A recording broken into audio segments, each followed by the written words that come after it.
ओम शांति 29/1/2026 प्रातः मुरली। ओम शांति। बाप दादा मधुबन। मीठे बच्चे, हाजी बाबा, अपने स्वीट बाप को याद करो तो तुम सतो प्रधान देवता बन जाओगे। सारा मदार याद की यात्रा पर है। प्रश्न है, जैसे बाप की कशिश बच्चों को होती है, वैसे किन बच्चों की कशिश सबको होगी? उत्तर है, जो फूल बने हैं। जैसे छोटे बच्चों फूल होते हैं, उन्हें विकारों का पता भी नहीं, तो वह सबको कशिश करते हैं ना। ऐसे तुम बच्चों भी जब फूल अर्थात पवित्र बन जाओगे तो सबको कशिश होगी। तुम्हारे में विकारों का कोई भी कांटा नहीं होना चाहिए। ओम शांति। रूहानी बच्चे जानते हैं कि यह पुरुषोत्तम संगम युग है। अपना भविष्य का पुरुषोत्तम मुख देखते हो, पुरुषोत्तम चोला देखते हो, फील करते हो कि हम फिर नई दुनिया सतयुग में इनकी लक्ष्मी नारायण की वंशावली में जाएंगे, अर्थात सुख धाम में जाएंगे अथवा पुरुषोत्तम बनेंगे। बैठे बैठे यह विचार आते हैं। स्टूडेंट जो पढ़ते हैं तो जो दर्जा पढ़ते हैं वह जरूर बुद्धि में होगा ना, मैं बैरिस्टर या फलाना बनूंगा। वैसे तुम भी जब यहाँ बैठते हो तो यह जानते हो, हम विष्णु डिनाइस्टी में जाएंगे। विष्णु के दो रूप है, लक्ष्मी नारायण। देवी देवता तुम्हारी बुद्धि अभी और लौकिक है, और कोई मनुष्य की बुद्धि में यह बातें रमण नहीं करती होगी। तुम बच्चे की बुद्धि में यह सब बातें हैं। यह कोई कॉमन सत्संग नहीं है। यहाँ बैठे हो, समझते हो सत बाबा जिसको शिव कहा जाता है, उनके संग में बैठे हैं। शिव बाबा ही रास्ता है, वही रचना के आदि मध्य अंत को जानते हैं और यह नॉलेज देते हैं। जैसे कि कल की बात सुनाते हैं। यहाँ बैठे हो तो यह तो याद होगा ना कि हम आए हैं रिजुवेनेट होने, अर्थात यह शरीर बदल देवता शरीर लेने। आत्मा कहती है हमारा यह तमो प्रधान पुराना शरीर है, इसे बदलकर ऐसे लक्ष्मी नारायण बनने का है। एम ऑब्जेक्ट कितनी श्रेष्ठ है। पढ़ाने वाला टीचर जरूर पढ़ने वाले स्टूडेंट से होशियार होगा ना। पढ़ाते हैं, अच्छे कर्म सिखलाते हैं तो जरूर ऊंच होगा ना। तुम जानते हो हमको सबसे ऊंचते ऊंच भगवान पढ़ाते हैं। भविष्य में हम सो देवता बनेंगे। हम जो पढ़ते हैं सो भविष्य नई दुनिया के लिए, और कोई को नई दुनिया का पता भी नहीं है। तुम्हारी बुद्धि में अब आता है यह लक्ष्मी नारायण नई दुनिया के मालिक थे, तो जरूर फिर रिपीट होगा। तो बाप समझाते हैं, तुमको पढ़ाकर मनुष्य से देवता बनाता हूँ। देवताओं में भी जरूर नंबरदार होंगे। देवी राजधानी होती है ना। तुम्हारा सारा दिन यही ख्यालात चलता होगा कि हम आत्मा हैं।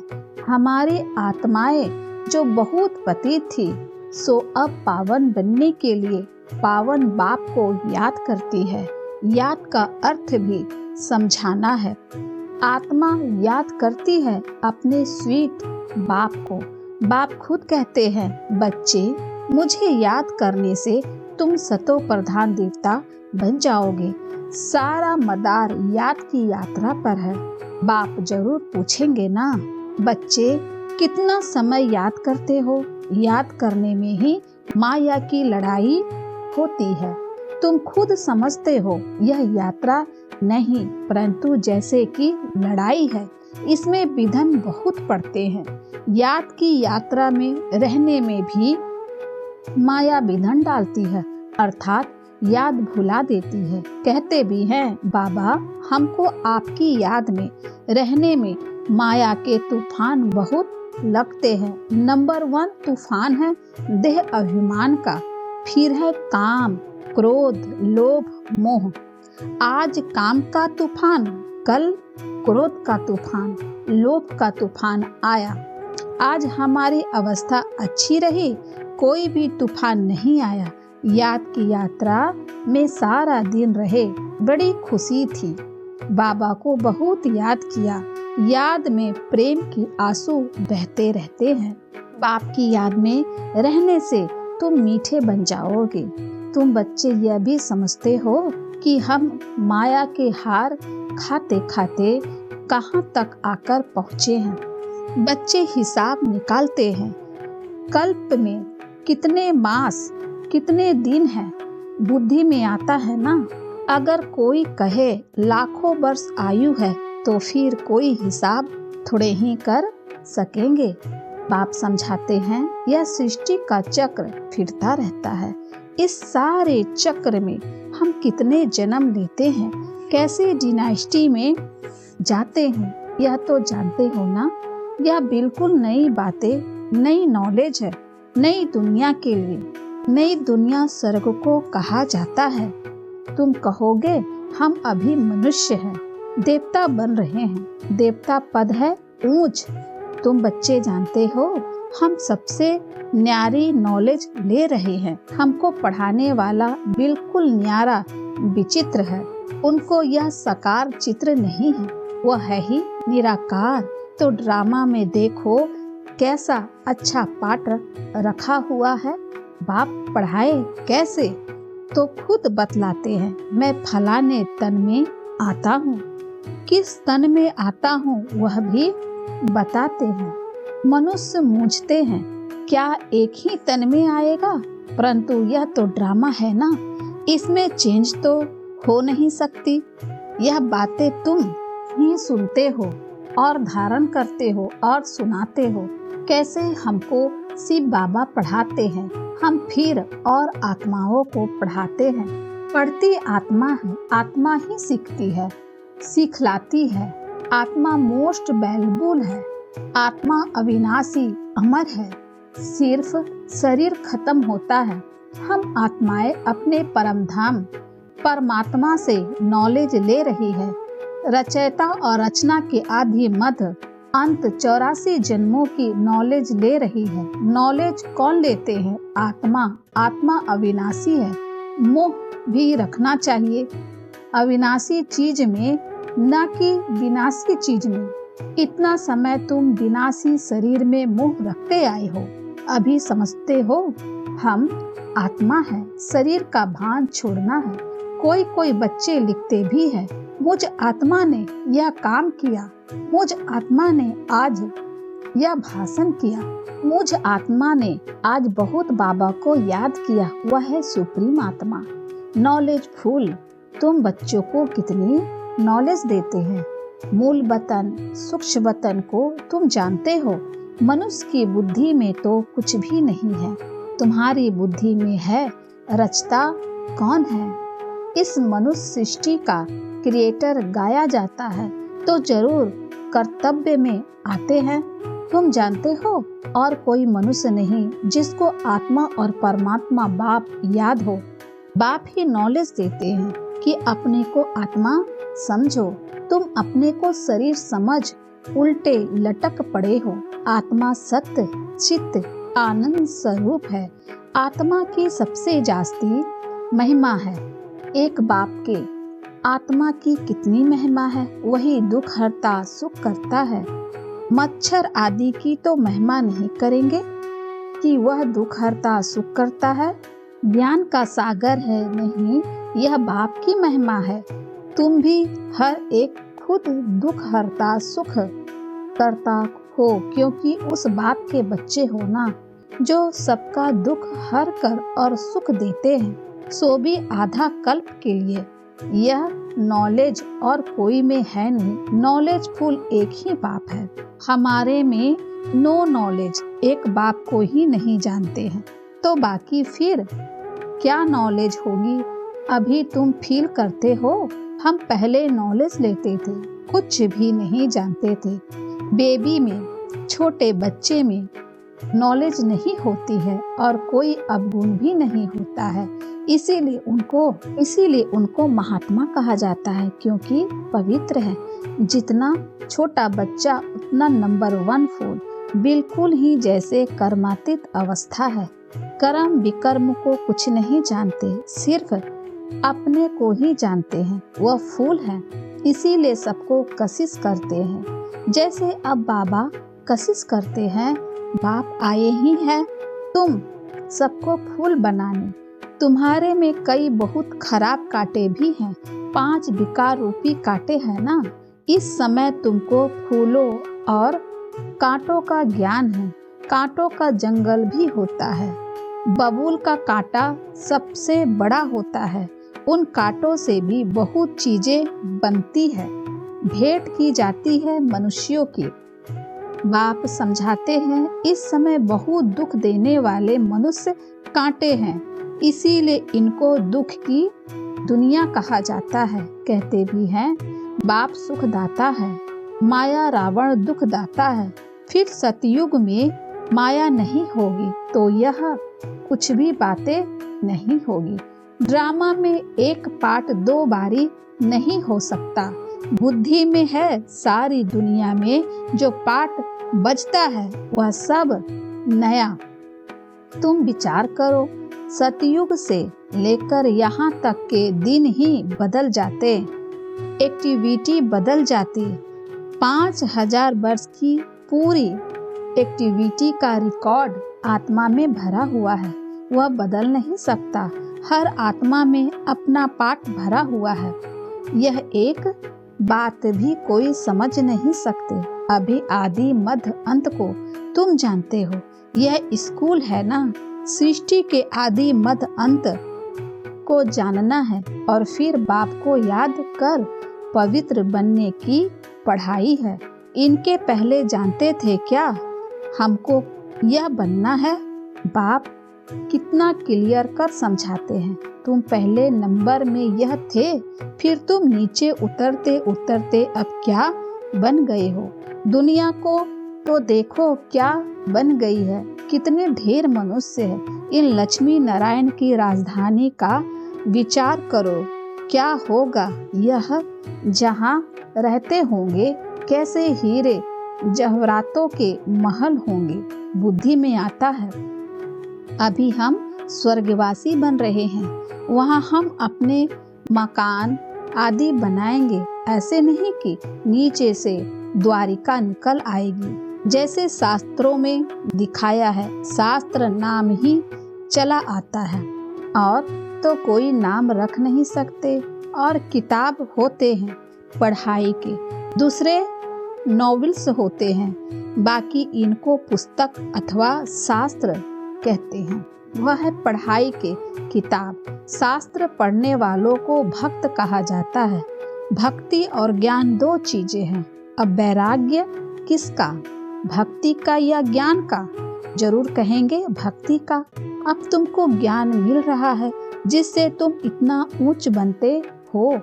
अब बाप तुमको सुखदाई बनाते हैं। सुख धाम को ही स्वर्ग कहा जाता है। सुख धाम में तुम चलने वाले हो तो तुमको ही पढ़ाते हैं। यह ज्ञान भी तुम्हारी आत्मा लेती है।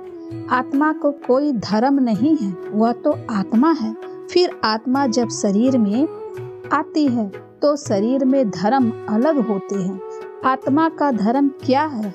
एक तो आत्मा बिंदु मिसल है और शांत स्वरूप है। शांति धाम मुक्ति धाम में रहती है। अब बाप समझाते हैं सब बच्चों का हक है। बहुत बच्चे हैं जो और धर्म में कन्वर्ट हो गए हैं, वह फिर निकलकर अपने असली धर्म में आ जाएंगे।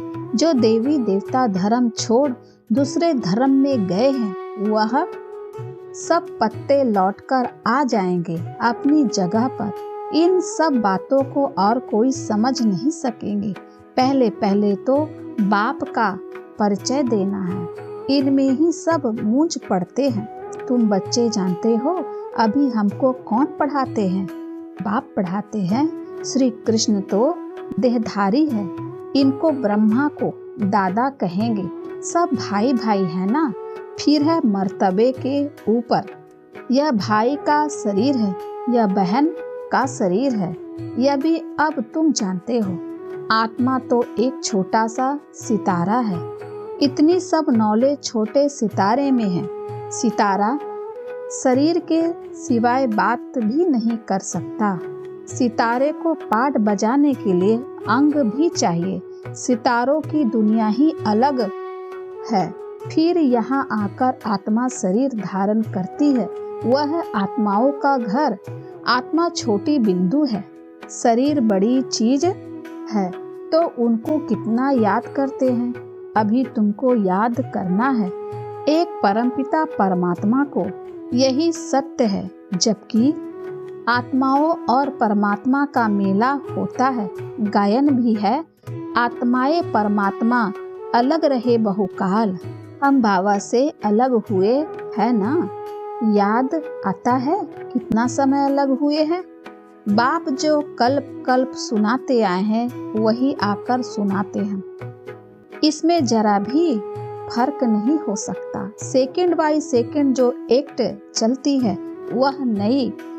एक सेकंड पास होता है, मिनट पास होता है, उनको जैसे छोड़ते जाते हैं, पास होता जाता है, ताकि कहेंगे इतने वर्ष, इतने दिन, मिनट, इतने सेकंड पास कर आए हैं। पूरा 5000 वर्ष होगा, फिर एक नंबर से शुरू होगा। एक्यूरेट हिसाब है ना। मिनट सेकंड सब नोट करते हैं। अभी तुमसे कोई पूछे इतने कब जन्म लिया था, अब तुमसे कोई पूछे इसने कब जन्म लिया था, तुम गिनती कर बताओते हो। श्री कृष्ण ने पहले नंबर में जन्म लिया है। शिव का तो मिनट सेकंड कुछ भी नहीं निकाल सकते हो। श्री कृष्ण की तिथि तारीख पूरा लिखा हुआ है। मनुष्यों की घड़ी में फर्क पड़ सकता है मिनट सेकंड का। शिव बाबा के अवतरण में तो बिल्कुल फर्क नहीं पड़ सकता। पता भी नहीं पड़ता है कि कब आया। ऐसे भी नहीं साक्षात्कार हुआ तब आया, नहीं अंदाज से कह देते, बाकी ऐसे नहीं। उस समय प्रवेश हुआ, साक्षात्कार हुआ कि हम फलाना बनेंगे। अच्छा, मीठे मीठे सिखल दे बच्चों प्रति माता पिता बाप दादा का याद प्यार और गुड मॉर्निंग। रूहानी बाप की रूहानी बच्चों को नमस्ते। हम रूहानी बच्चों की ओर से रूहानी माता पिता बाप दादा को याद प्यार और नमस्ते बाबा, नमस्ते बाबा। शुक्रिया बाबा, शुक्रिया। धारणा के लिए मुख्य सार है पहला, सुख धाम में चलने के लिए सुखदायी बनना है। सबके दुख हर कर सुख देना है। कभी भी दुखदायी कांटा नहीं बनना है। दूसरा, इस विनाशी शरीर में आत्मा ही मोस्ट वैल्यूएबल है। वही अमर अविनाशी है। इसीलिए अविनाशी चीज से प्यार रखना है, देह का भान मिटा देना है। वरदान है, अपने अनादि आदि स्वरूप की स्मृति से निर्बंधन बनने और बनाने वाले मर जीवा भव। अपने अनादि आदि स्वरूप की स्मृति से निर्बंधन बनने और बनाने वाले मर जीवा भव। जैसे बाप लोन लेता है, बंधन में नहीं आता, ऐसे आप मरजीवा जन्म वाले बच्चे शरीर के संस्कारों के स्वभाव के बंधनों से मुक्त बनो। जब चाहो जैसे चाहो वैसे संस्कार अपने बना लो।